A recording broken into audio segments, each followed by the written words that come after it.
Noong 1988, isang Koreanong negosyante na nagngangalang Oh Dae-soo ay inaresto ng mga pulis dahil sa pagkalasing at pag-aamok sa publiko. Nagpaliwanag siya sa mga pulis na ngayon ay kaarawan ng kanyang anak at kailangan niyang maihatid ang regalo nitong laruan na isang pakpak ng anghel. Mabuti na lang dumating ang kanyang kaibigang si Johan para piyansahan siya. Pagkatapos nagtungo sila sa phone booth upang tawagan ang anak at sinabing hintayin siya. Gayunpaman, habang nagpapaliwanag si Johan sa asawa ni Dae-soo kung ano ang nangyari, bigla na lang nawala si Dae-soo at naiwan ang regalo para sa kanyang anak. Di nagtagal, natagpuan ni Dae-soo ang sarili na nakakulong sa isang silid ng hotel na walang bintana. Hindi alam kung sino ang mga bumihag sa kanya at kung bakit siya dinukot. Binibigyan siya ng pagkain sa pamamagitan ng isang hatch sa ibaba ng pinto, at pinapausukan nila siya ng sleeping gas sa tuwing ginugupitan siya, binibihisan, at nililinis ang kanyang kwarto. Ang tangi niya lang paraan para malaman ang tungkol sa nangyayari sa labas ng mundo ay sa pamamagitan ng telebisyon. Isang araw, nalaman niya na ang kanyang asawang si Kim Jo-hyun ay pinatay, at ang kanilang anak ay pinaampon. Ngunit ang mas lalong nagpagulantang sa kanya, siya ang hinihinalaang sospek dahil natagpuan ang kanyang dugo at mga fingerprint sa pinangyarihan ng krimen. Lingid sa kaalaman niya na ang may kagagawan nito ay ang mga bumihag sa kanya kung saan kinunan nila siya ng sample ng dugo at iba pang bagay mula sa kanya upang siya ang isangkot bilang ang may kasalanan sa pagpatay sa kanyang asawa. Dahil sa balitang ito kasabay ng kanyang patuloy na pagkabihag na walang magawa sa nangyayari, ay naging sanhi kay Dae-soo na humantong sa halos kabaliwan at marahas na halusinasyon. Habang lumilipas ang mga buwan at taon, patuloy na lumalala ang kanyang kabaliwan at ilang beses na sinubok ang kitlin ng sariling buhay, ngunit ang mga bumihag sa kanya ay hindi siya pinapayagang mamatay. Isang araw, sinimulang ilista ni Dae-soo sa journal ang mga pangalan ng mga taong maaaring may sama ng loob sa kanya na posibleng napagkamalian niya sa nakaraan, ngunit hindi niya matukoy kung sino ang mapupuot sa kanya ng labis para ikulong siya ng ganito at patayin pa ang kanyang asawa. Sa ika-5 taon ng kanyang pagkabihag, nagtato siya ng mga linya sa kanyang braso para sa bawat taon na siya ay nakakulong, at pinipilit ang sarili na magsanay sa pamamagitan ng shadow boxing, sinusuntok ang mga dingding hanggang sa mabuo ang makapal na kalyo sa kanyang kamay. Matapos ang halos 6 na taon, nagsimula na siyang maghukay ng butas sa dingding gamit lamang ang metal chopstick. Patuloy niyang inaalis ang ilang bricks mula sa dingding hanggang sa maiabot ang kanyang kamay at maramdaman ang patak ng ulan sa labas. Pagkatapos nun sinimulan ni Dae-soo ang kanyang planong pagtakas at tinakpan ng kama ang butas. Sinabi niya sa sarili na 1 buwan na lang ang kakailanganin niya para tuluyang makatakas. Pero nang gabing iyon, pinausukan na naman siya ng sleeping gas at isang ginang ang dumating na hinipnotismo siya. Kinabukasan nagising na lang siya sa hindi pamilyar na lugar.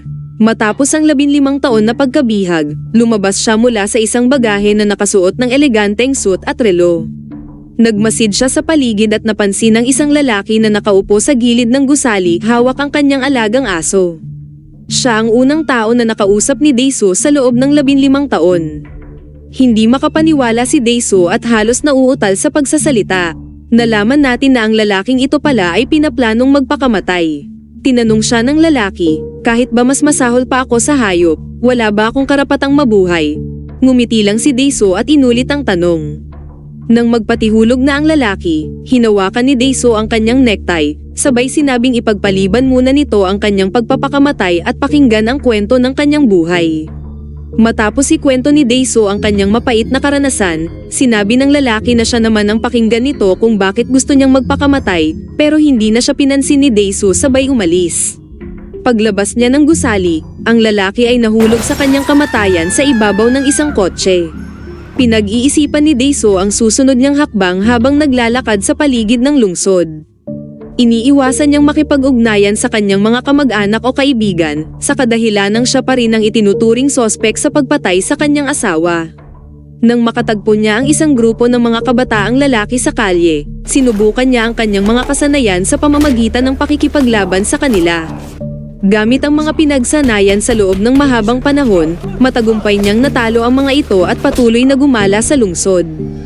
Habang nakaupo siya sa harap ng isang seafood restaurant, isang palaboy ang inabutan siya ng cellphone at wallet na puno ng pera. Sinabi ng palaboy kay Daeso na wag na siyang tanungin kung sino ang nagpabigay nito dahil hindi niya rin naman alam. Pagkatapos suriin ang wallet, pumasok si Daeso sa isang sushi bar at hiniling sa server na dalhan siya ng buhay na makakain. Nakilala ni Daeso ang server bilang isa sa mga kalahok sa cooking competition sa telebisyon. Ang pangalan niya ay Mido. Bigla na lang isang hindi kilalang lalaki ang tumawag sa kanyang telepono. Ang lalaki sa kabilang dulo ng telepono ay tinanong si Daeso kung nagustuhan ba nito ang kanyang bagong kasuotan, at napagtanto agad ni Daeso na siya ang nagkulong sa kanya. Hiniling ni Daeso na malaman kung bakit siya ikinulong at tinanong kung sino siya. Tugon ng lalaki na hindi na mahalaga kung sino siya at sinabi kay Daeso na pagnilayan ang kanyang nakaraan upang malaman ang dahilan ng pagkakakulong niya. Hinamon niya rin si Daeso na hanapin siya para malaman ang buong kasagutan.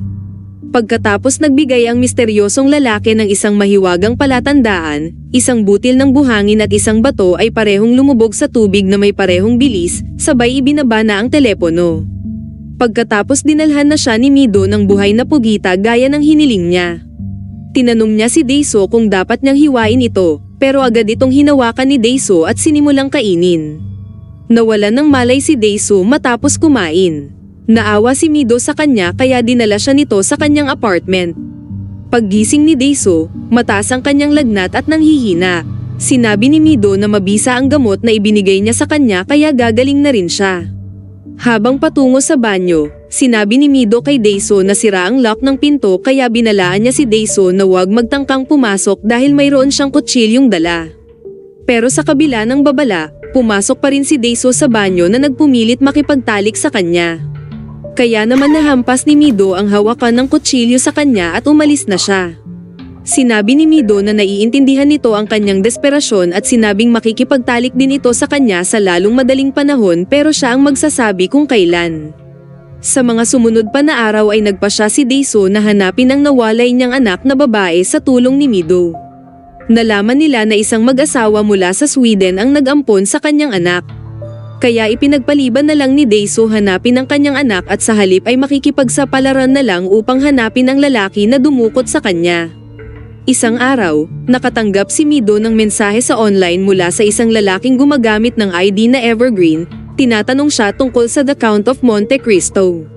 Nang lumapit si Daeso, tinanong siya ni Evergreen kung kumusta na siya sa mas malaking bilangguan.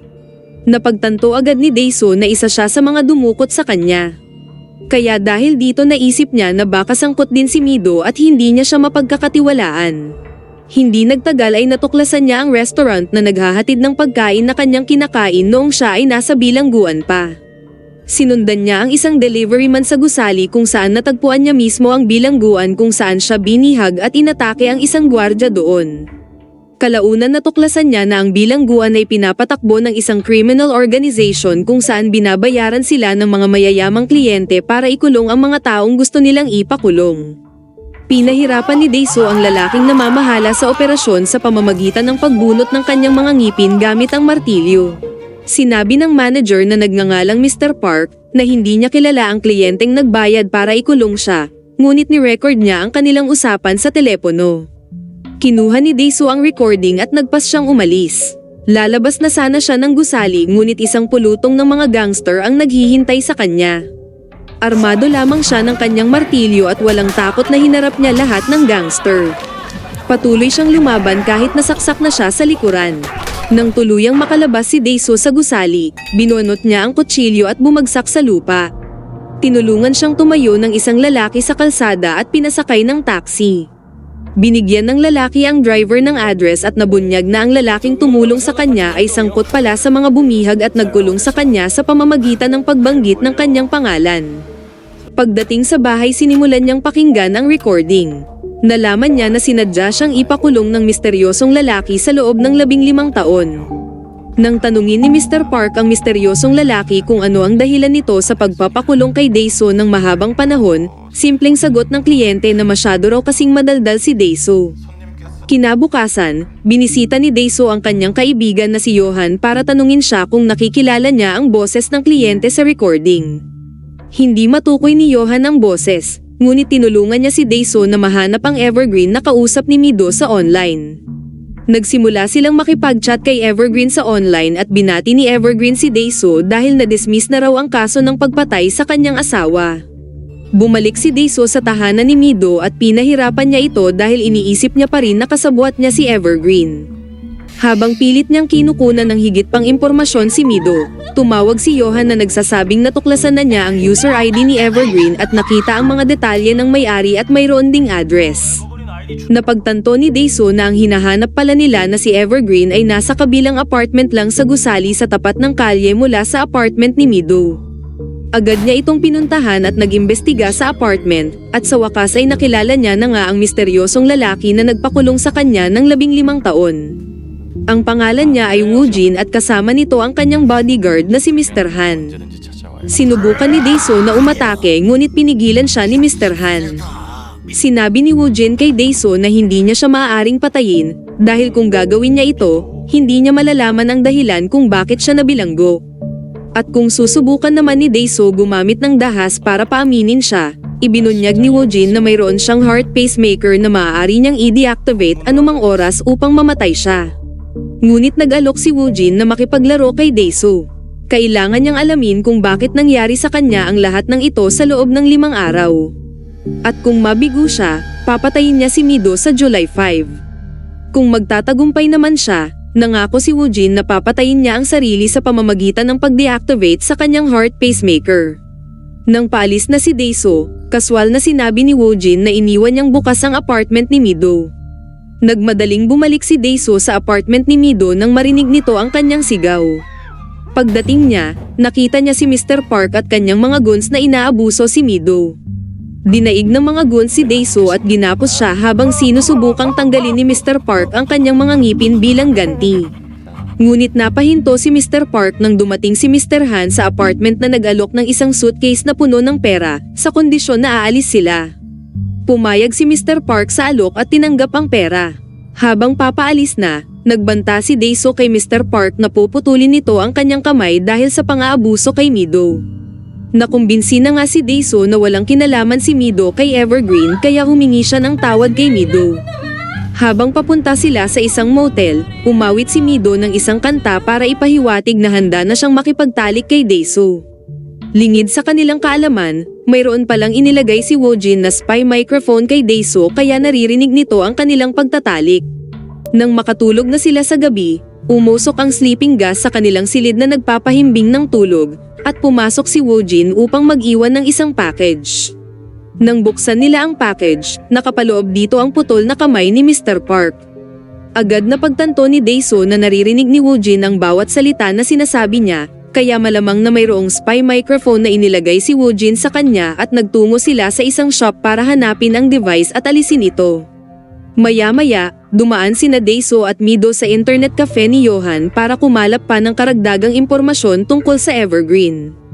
Sa tulong ng pananaliksik ni Mido, napagtanto ni Johan at Daeso na ang Evergreen ay ang pangalan ng kanilang batch noong high school sila.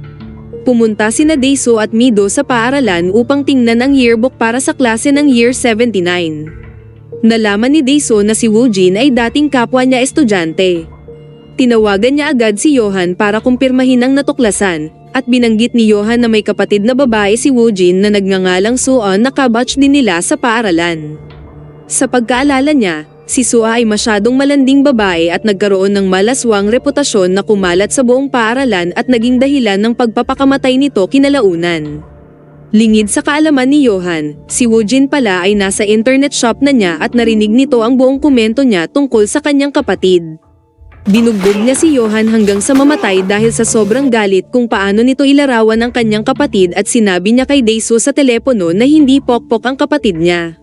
Ngayon ay matindi na ang paghihinala ni Daeso na ang dahilan ng kanyang pagkakakulong ay may kinalaman sa pagkamatay ng kapatid ni Woo Jin.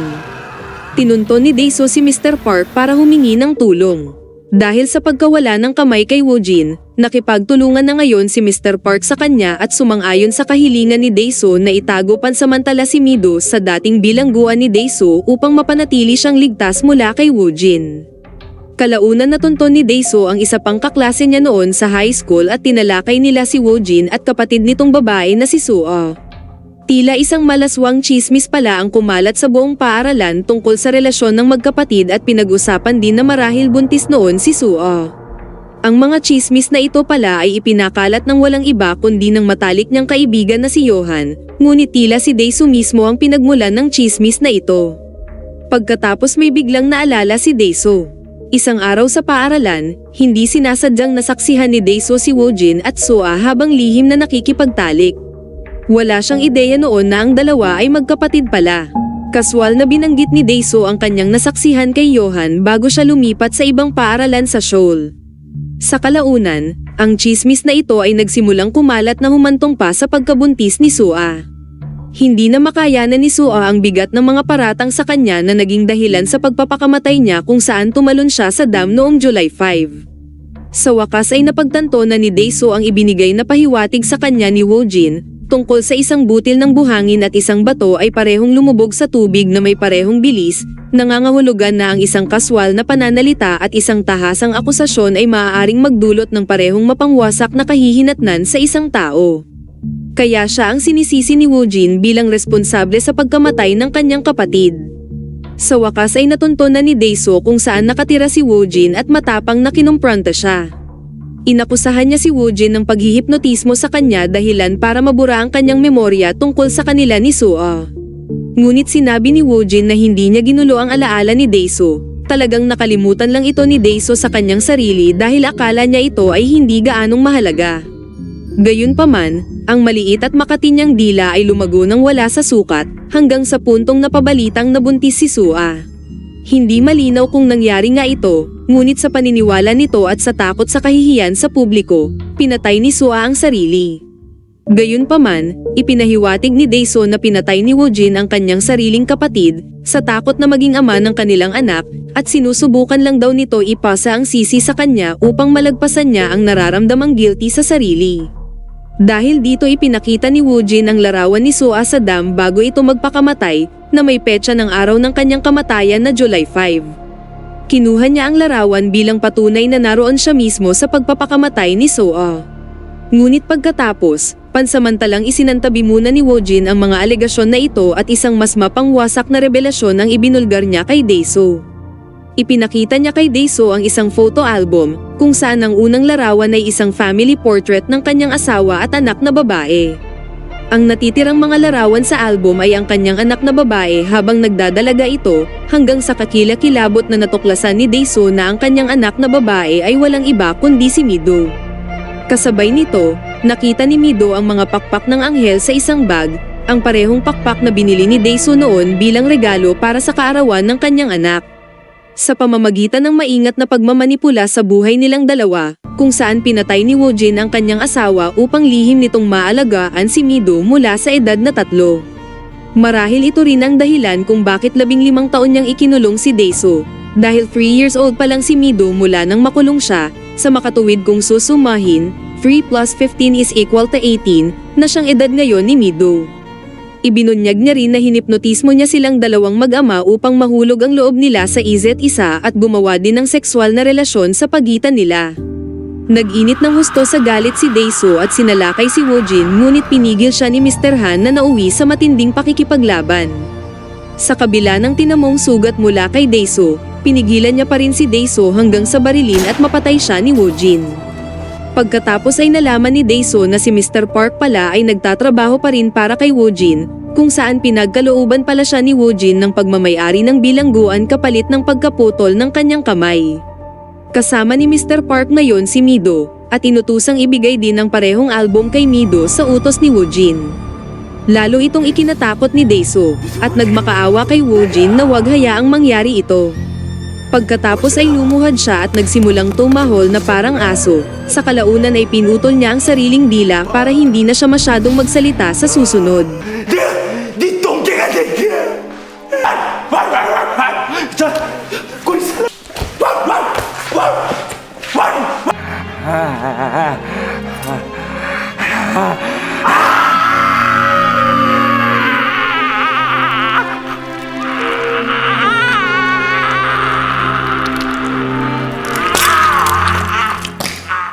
Sa eksenang ito, Si Woojin ay may hawak na panyo sa kanyang bibig, at tila siya ay umiiyak.